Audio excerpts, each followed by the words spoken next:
खुदा तुझे किसी तूफ़ान से आशना कर दे कि तेरे बहर के मौजों में इज़्तिराब नहीं।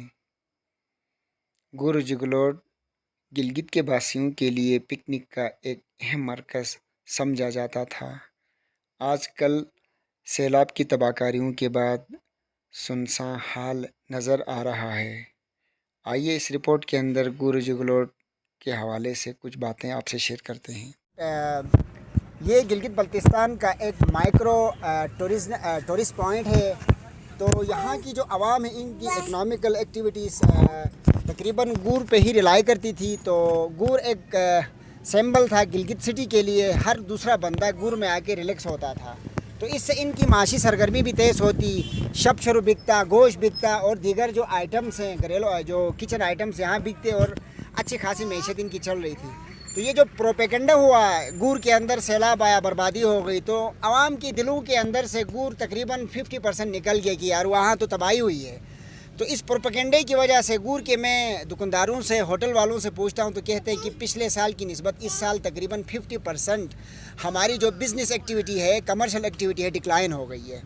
तो भाई आप लोगों को मेरी तरफ से ये पैगाम है कि गुर के कुछ इलाके, कुछ घर ऐसे हैं जो तबाह हो गए हैं दरिया के तेज़ बहाव की वजह से।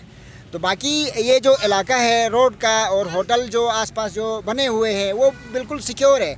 आप आ जाएं, अपने भाइयों के साथ ताउन करें, एंजॉय। तकरीबन 3 सालों से मैं अपने इस अज़ीज़ के घर में आता था। गरीब तो थे लेकिन उनका दिल बहुत बड़ा था, तो अपनी हैसियत के मुताबिक वो लोग हमारी मेहमान नवाजी करते थे। आइए चलते हैं, उनका घर देखते हैं। उनके घर से मल्हाके तकरीबन 11 कनाल ज़मीन थी। वो बड़े खुश थे, वो एक बड़ी प्लानिंग कर रहे थे कि मुस्तकबिल में हम लॉय स्टॉक की एक बिज़नेस करेंगे, 2-3 बकरियां, गाय वगैरह रख कर। तो एक बड़ा एक विज़न था उन लोगों का। आइए देखते हैं उनकी ज़मीन की हालत।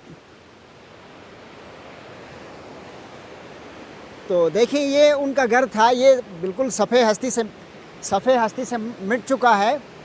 नीचे दरिया, ऊपर उनका आधा सा सहन नज़र आ रहा है। तो इस जगह से लेकर आगे जो दरख्त नज़र आते हैं वहाँ तक उनकी लैंड थी, ज़मीन थी।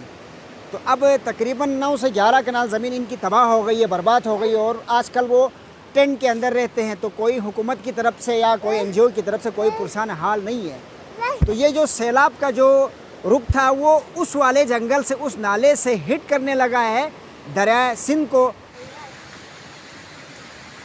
हम इस गली से जा रहे हैं, देखते हैं आगे कोई आबादी है या नहीं है। तो मेरे ख़्याल के मुताबिक इससे आगे जितने भी घर थे वो सारे दरिया का नज़र हो चुके हैं।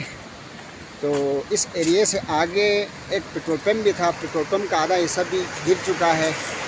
तो दरिया पहले आगे वाले पहाड़ की तरफ लगा हुआ था, अब दरिया का रुख चेंज होकर बिल्कुल पूरी आबादी